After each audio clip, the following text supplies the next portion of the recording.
Next to me is sitting Eric Lang. Hello and hello. It took quite some time to track him down and to finally capture for the interview. Because I hide. Wow, I hide a lot. Oh, that sounded wrong. Okay. Right? The interview is voluntary. No. They got me. They trapped me. They left a little trail of candy all across the hallway. No candy was I included. followed it and I was like, what? Now I'm in an interview. All right. Can you please tell me a little bit about yourself? But you can completely skip the designer part that we all know so well. Tell me a little bit who is Eric Lang in everyday life. Who is Eric? Pretty boring, actually.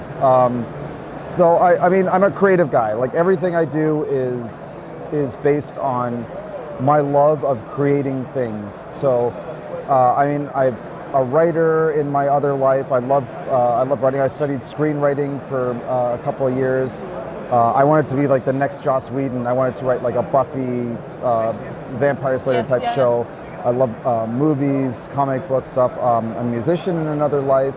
I played guitar, bass and drums in various bands throughout my 20s. I still write music every once in a while. I'm a huge music nerd, so I know way too much about way too many bands from like anything I like, right? So like if I like a band like, you know, like Killing Joke, right? I'll know like all of their influences, who they came from, where all their other bands, what other bands their members went to, etc., etc. That's creative stuff and nerdery about things is what I'm all about. Really brief, quick warm-up question. Eric M. Lang, what does M stands for? Never found out. Oh, M stands for Martin. That's Martin. That's my middle name. Right, amazing. I was really curious, but I just couldn't find. There was some just random detail. Oh, that's awesome. That means I'm not oversaturated on Google. So your designer story, the way you became designer is, in my opinion, is one of the most interesting. If I will explain it on camera, I'll definitely I'll make it sound blunt and boring. So if you don't mind, just briefly explain, tell us, how did you become a game designer? How did I become a game designer? So the hard way, the very hard way. When after playing Magic the Gathering, I decided that's all I wanted to do. So I worked bad jobs for little money. I moved to a cheap part of the neighborhood. I worked in retail stores, running Pokemon tournaments, consulting. Then I went to work for Nintendo in their retail store, did a little consulting for them, and then started my own game company to publish my own games, and it was a spectacular failure. I loved the creative part, but I hated everything else, and I was bad at managing the money. And throughout that point, I developed a relationship with all of the publishers I really wanted to be anyway, like Fantasy Flight and Alderac Entertainment. And then after a relationship with Fantasy Flight, they said, "Hey, do you want to work for us?" And I was like, "Yes." And that's where it really started. Yeah, I like the part where you simply decided that, okay, now you want to become games. Now this is the one you want to do, and you started moving that way. Yeah. In my opinion, it's extremely inspiring. Damn cool. That's absolutely amazing. And frightening. Because I mean, if this industry goes away, I'm done. No, I don't think it's not going away. No. And right now in European conventions, you're such a celebrity. The one that's oh my God, it's Eric Lang. So it's you're that kind of person. I am not used to that at all. I mean, I'm a fan, so I love interacting with fans, and I remember what it's like. I have the same thing when I go to media conventions. So it's hard for me to live up to what I remember my expectation was of the people I'm fans of. So I feel like I have to live up to that whenever I see a fan. My goal is to make somebody's day. Okay. It's hard to do in 2 seconds in the hallway, but... No, I would say it's actually opposite way around. It's really easy because last year we got pretty much exactly the same. We were in Essen, we saw you with this emotion, but as we didn't have anything prepared, it was more handshake and we love you, and so it was pretty much 2 seconds, and it was, wow, we saw Eric Lang. So it is actually, you can do the day within 2 seconds. Well, thank you. That's awesome to hear. How long have you been doing the game design as a full-time job? Since full-time, I've been doing it since '97. So it's 19 years at this point. Is it like come to your expectations? Is it like a dream come true for you now, or? Oh yeah, I mean, I still can't believe I do this for a living. There are times. I mean, it's hard work, right? It's super hard work, and I do. I work average 10 to 12-hour days, but it doesn't feel like it. It feels like a normal day at work. And so I'm a very supportive family, and I travel a lot. So I get to do all the things I love and get paid for it. That's crazy. But doesn't it take away the fun of the hobby, just simply playing games in the evening with friends or something like that? If you do that as a job, for example, during the day, doesn't it take away the fun? It does a little bit. So I mean, it's harder for me. I grew up on role-playing games, right? I played D&D and a lot of and White Wolf games and stuff. It's hard for me to play role-playing games anymore because I like to be the game master and make these really intricate campaigns. And now it's hard for me to justify putting that much work in because for the same amount of work, I could do something that makes thousands of people happy. So that goes away a little bit. And of course, so I actually have to make a discipline of playing games. So like every week, my wife and I go to the game store in Toronto, and at 6 o'clock all the time, no excuses and no prototypes. And I never feel like it. At the end of 10 hours of work, I'm like, oh, I don't want to play games. But when we get there, and as soon as we sit down to play our first game, I'm like, I'm home. Right. So it's a little bit, but whenever I'm playing games, it's happy. Yes. It feels like going to the doctor. It's awesome. Yeah. Like I think it just gives, at the end of the day, it just gives more than it takes away. Oh yeah, by far. I love it. I will play games I'm sure my entire life, as long as I got. How does your average working day look like? Do you work from home office or I do. So I have a pretty strict schedule. So I wake up at 8 o'clock in the morning, and I have office hours from 9 to 5, where I'm doing, that's where I'm available for Skype meetings and emails, because I work with a lot of different publishers. So my day is basically appointment based. I have, I might have 11 o'clock with Fantasy Flight, 12 o'clock with Cool Mini or Not, and I do 2 playtests a week, every week at home. So that's part of my schedule. So during your working hours? After working hours, after 6 o'clock. So a big chunk of my week is making sure that the games I'm working on, I've progressed the design or I've incorporated feedback from earlier versions. And so I have to be ready. So those are like mini deadlines for me every week. So that's where the structure is. And after that, it's lots and lots of meetings, lots of working with publishers. So much so that I basically only really design games in my spare time. So whenever, after 5 o'clock, I can relax, go for a walk, and then try to be creative. You do a lot of collaborations, like with different designers. Now I do. Yeah. I'm particularly interested in the ones that you do with European designers. Okay, yep. Like, how do collaboration happen over the ocean? How do you do that? By ship? No. So this started about 3 years ago with Bruno Faiduti, who's a friend of mine and a mentor, actually. Like he's kind of I grew up playing his games, so it felt like I was working with somebody I'm a fan of, right? Like a mentor. Right. So the games we did were very simple. So the design period was very fast. We meet at Essen. We have 2 glasses of wine exactly at the bar. We trade ideas, and then somebody pushes the ball forward, we have a Skype conversation every couple weeks, and we trade emails, and that's that. So we did that for 2 games, 2 very simple games, and we meet at conventions all the time, and we play test a lot. Each of us play test separately. I play test with my groups, he play test with his groups, and then we compare notes and feedback, and then we iterate and we keep going. So like the face-to-face playtesting is not essential? Well, me and Bruno, no. So again, because they're simple games. So we play test like with little candy or sugar packets in a restaurant. That's usually enough. But with Antoine, it was different because we made a more complex game. Right. So our brainstorm process was much longer, and there's a bit of a language barrier too, right? And Antoine, English is not his native language, and my French is very bad. So we have to be slow and patient and deliberate. And Antoine's a storyteller, and so that's his primary nature. So we just tell each other stories a while and get very, very creative and brainstorm a lot, and then eventually build prototypes to meet, and we play at conventions and make some progress. So you basically meet like face to face, do like at conventions maybe before and after? That's kind of it? Or? Yeah, I mean, well, we go to a lot of conventions, so we meet about 2 or 3 times every year, and I come to Europe very often too. Like after Essen, for example, I'm going to go to France, and I'm actually going to go to Antoine's for the weekend after this one, for more face-to-face. So we meet like that, and then once we have something basic down, we play test separately, and we compare notes. Okay. Amazing. I have a second question about playtesting with a slightly different aspect. There are quite many games that you can't, or I think most probably you're not allowed to talk about because of the publishers. But how does playtesting happen with these games?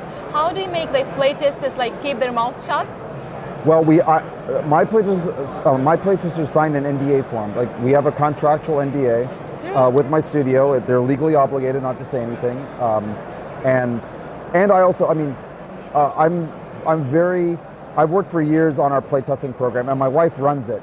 She's very organized, and we have a pretty strict process for how we do playtesters. Like, we have she goes out and interviews them and vets them, and then we make sure to get to know each other. Right.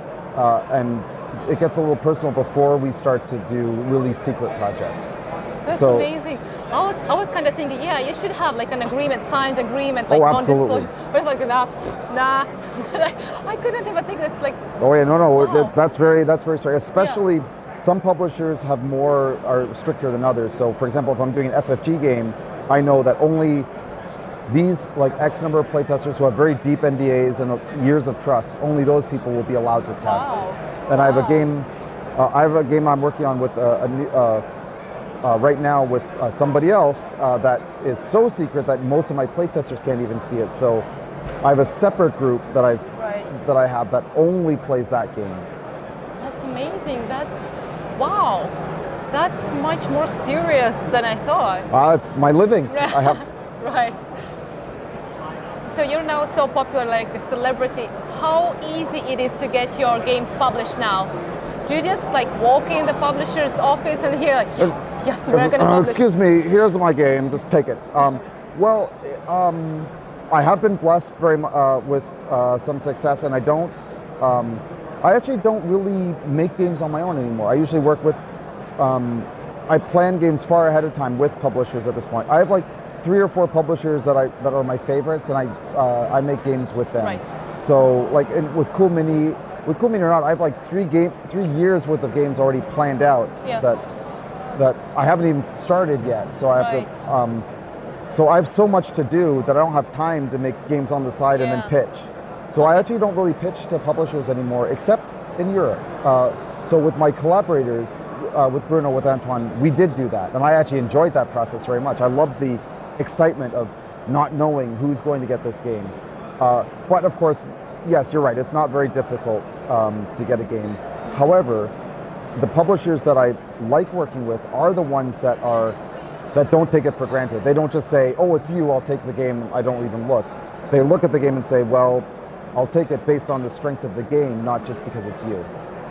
That's cool, because otherwise there will be, there have been problem or something that gamers buy games only because of the designer, only because of the names. So if the same would happen with publishers, I don't think that would be a good idea. I don't think so either, and generally I don't see it happening a lot. At the end of the day, as much as of course I do this professionally, and I'd love to say the designer has so much power. It's at the end of the day, the game is the game. So every game I do has to speak for itself. It doesn't matter that I have a track record. It just means there's nothing saying that I can't make a horrible game. I do make many horrible games. I just don't publish them. I feel that I want every game I do to be judged just on its own merits. I don't want somebody to say, "Oh, this game is awesome because I like you." Right. I don't make games for me. Right. I make games for everybody to enjoy, or at least for my target audience to enjoy. Right. And if they like it, then I'm happy. Amazing, amazing. This is the best way, I think, to do. Tell me, do you write rules yourself for the games? Sometimes. Sometimes? I am not a great rules writer. That is one of my weaknesses. So, it's because I'm a writer, like I am a writer in my other life. So, Right. but I'm not a technical writer. Okay. So, I want to say that I can write rules, but it's really difficult for me. I hate the process of it. I usually take notes, right? I write down notes like this is how I note, so I remember how to play. But I don't. Most final rule books for the games I have are. I write a draft, I send it to the publisher, and I know they're not going to use it. They're just going to use it to write their own draft. Every publisher has their own style guide. Right. I can't memorize all of them, so they rewrite it completely. But I work with them. So I review all the rules. I make sure that we're working very closely together. That I have input in the final product. But a better tech writer than me is usually putting the first draft together. So you pretty much hate writing rules like most other designers? I hate it because I have I don't really like rule books, right? I also come from digital. I do a lot of work in the digital field, and I love the way that digital games teach people how to play. I love the tutorials for digital games. You don't have to sit down. Dice? Well, I like those guys a lot. I think they're going to go places. Yeah. But I like the idea that you're learning. The game teaches you contextually and smartly, rather than having to sit down and read the designer's mind. Right. So that part bugs me, right? I don't want to put somebody else through that because I don't like reading long rule books, but all my games have long rule books. So I don't have the passion for it, so it's really hard for me. I'll do it if I have to, and I will absolutely help the publisher every step of the way, but there are people who are just born to do it. I'm not one of them. I noticed that your designs like really different types of mechanics in games. I even tried to list down all of them. But is there any, game type or mechanic that you're definitely not gonna design or not gonna use in your games? Is there something you seriously don't like? I mean, mechanics, no, I don't. I study mechanics a lot, and I understand. I spend a lot of time I research a lot, and I understand the cause and effect of a lot of mechanics. But I'm not attracted to mechanics. I never go, ooh, this mechanic is really clever. I'm going to make a game based on it. I think of games as, I imagine players at a table, and I imagine how they're interacting with each other, like what's exciting them, what jokes are they telling, what's the conflict in the game, and then the design to me is just how do I build to that moment? How do I build to that experience? And whatever mechanics there are. I don't think there's any such thing as a bad mechanic in the abstract. A game is not a mechanic. A game is a set of rules. Right. So Or maybe game type. There's nothing I'll say no to. Game type, no, there's no game type I will refuse to make, but there are game types I think I'm not strong at. Right. Party games, for example. I love party games. I love playing party games, but I hate all of my own ideas for party games. I think they're fine, but none of them are. I haven't had an idea yet I think that is better than any party game on my shelf, so I'm not really interested. You really seem to be really open to everything coming to your mind, because your games are seriously very different, which is amazing in my opinion. I try. That's well. I appreciate the compliment. It's one of the things I strive for. Amazing. Can you tell us a little bit of your upcoming games? This is the moment to tell your mays and may nots. It's Well, I mean, so we actually just did a panel on the Godfather board game that's coming out next year. The Godfather is a big box. It's the big box strategy game for Godfather, and it is the closest thing to a big box Euro game that I think I will make. It's at its core, it's an economic engine game because it's actually because of the theme. So players are playing the mafia bosses, other than the Corleones. And if you're a mafia boss, that's it. The business is an economic engine. You are using people. You're generally using people and resources within the politics and the police and stuff. But it's all about generating money, right? That's all that matters. No, they don't kill each other for no reason. They kill each other to protect their profits. So It's got a really cool Euro. It's very, very streamlined in my opinion. It's sort of a worker placement-ish game, but there's also turf war, area control, but there's also murder, shooting each other, car bombs, and manipulation. But it's a money laundering game. You have to make lots of money, and then you have to launder it into a suitcase in order to actually score it. And so I'm a big fan of that. It's 60, 90 minutes, 2 to 5 players. Very, very proud of it. I think if you like sort of my hybrid-ish style of game, that's right up my alley. Rising Sun is coming out. That's my sequel to Blood Rage. It's a completely different game, even though it's in the same box size, has monsters, gods, mythology, epicness, but it's a completely different game from Blood Rage, and that's what I wanted. It's more of a diplomatic negotiation, gentleman's game that where Blood Rage was like, "Rawr, Vikings, pillage." This game is a little bit more, let us have tea ceremony together and make alliances and do a lot of politics and then kill each other. But you can win, you can actually, even though it's a war game, it is a war game at its heart, you can win the game without winning most of the wars. As long as you can win the game by following the code of Bushido, by being virtuous to other players at convenience times, by holding up your honor, and or by being a jerk and getting all the monsters and ninjas and cool stuff. So it's, I've worked on that game forever. I'm still working on it a little bit. I'm still finishing it up. It will be kickstarting next year. I'm very, very proud of it. It only took me a year and a half to not hate it. I finally think you start hating it? Oh, I hate most of my games for most of until they're done. I basically hate my games until they're done. When I don't hate it anymore, then I know it's done. Oh, okay. I'm very, very critical of my own stuff. So like, I don't care if the game is good, it has to be special. I want players to dream about it and want to talk about it and become obsessed with it like I was. As soon as that happens, that's when I think I'm done. Super. Everything else is secret. And no like cues, like hints, nothing like that? Code names? I'm collaborating with Rob Davio on a game that is super, super secret. I will be, he might kill me for saying this in public, but I'm going to say it anyway. So I'm going to be, I am in early talks with Ignacy Shevchik on a game that we're big fans of each other, so that we've been talking about some game concepts that I'm really interested in. So good chance that we'll be working on something together. We'll bring him some cookies, and I think maybe it will make him feel better about that. It is going to be public. Yeah, it's fine. Sorry, Ignacy. All right, I think we're going to wrap up on this intriguing note and see what else can you surprise us with.